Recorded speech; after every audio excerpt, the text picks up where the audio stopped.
Sorry, Rory. He gets me so angry. I sighed, standing in my living room and clinging to the stuffed animal I had since I was a kid. My grandmother had given it to me. Braden, my cheating ex-boyfriend, had texted me, begging me for another chance. I told him no for several days, but then he just asked to talk, and when he started crying, I felt terrible. I hated making anyone cry, even if they deserved it. When there was a knock on the door, I jumped, not expecting him so quickly. I had just gotten off the phone with him a few minutes ago. He had to have been nearby. Setting my stuffy down, I went to unlock the door. I barely had it open before he was shoving it open and pushing his way in. Braden, you can't leave me, Gwendolyn. He spun on me, grabbing my shoulders and holding on so tight it hurt. You can't throw away all the time we spent building a life together. I didn't. You did. You slept with her and threw away what we had. Grabbing his wrist, I tried to pull his hand from my shoulder, but he just dug in deeper. Let me go. You're hurting me.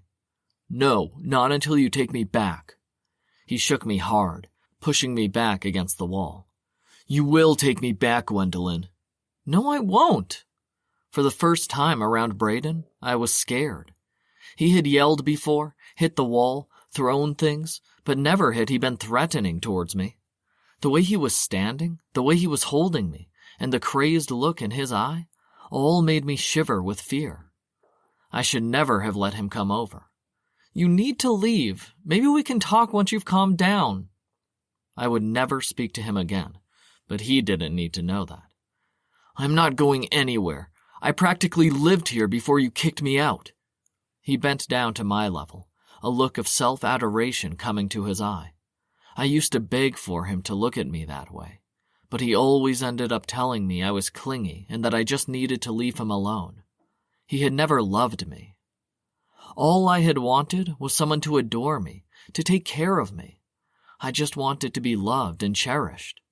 I wanted a daddy who could give me everything I desired, but instead I got Braden. He thought I was weird, that I just needed a real man to make me feel good. His idea of real was breaking me down until there was nothing left. I couldn't help but think that I would never find anyone to love me, and now I knew that he never would.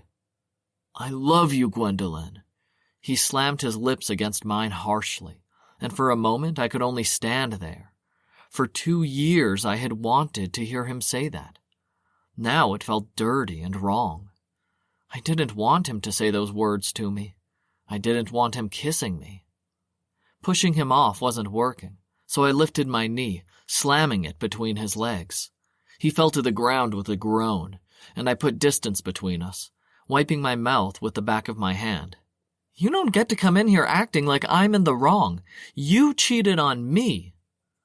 Backing up more, I pointed to the door. You need to leave. There's nothing left between us, Braden. You ruined it all. Me? He pushed himself from the floor, the kindness that was in his eyes earlier gone. Now all that was there was pure rage. I ruined it?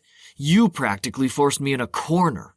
If you had been more of a woman, I wouldn't have needed to cheat. Instead, you want to sit there and cuddle your damn stuffed animals or color or... It's relaxing. My job is hard and Your job is hard. You're an accountant, Gwendolyn. How hard could it be? He stepped towards me, and I took 2 steps back. He wasn't the man I knew anymore. Now he was dangerous, a threat. You need to go. We both need to move on. You think you can move on from me? In a flash, he was on me, slamming me against the wall so hard I couldn't breathe. I'm gonna show you what happens when my woman tries to leave. This will be a lesson you'll never forget. No one will ever have you except me.